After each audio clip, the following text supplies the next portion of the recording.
আরে বাবা, এটা আমার বাংলাদেশ। কোরআন হাদিসের আইন বাংলাদেশে চলে না।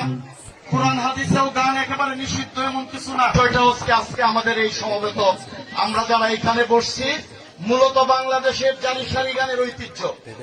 বাংলাদেশের ঐতিহ্য হয়েছে আমাদের এই জারি সারি বাউল গান।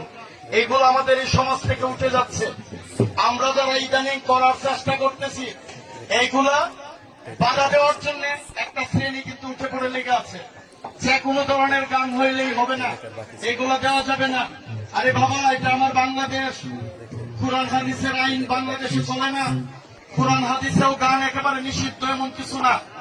তবে দয়া করে আপনাদেরকে বলি, আমাদের এই ঐতিহ্য, আমাদের এইখানে যারা সমবেত হয়েছে, অনেক বাচ্চারা এখানে জড়িত আছে, অনেক মানুষ এখানে গান শুনতে আসছে। যারা আসছে এরা এখানে আজকে রাত্রে মনের খোরাকের জন্য গান শুনতে আসছে। এরা কোনো অপকর্মে লিপ্ত হবে না, সবাই মনোযোগ সহকারে গান শুনতে আসছে মনের খোরাক নেওয়ার জন্য।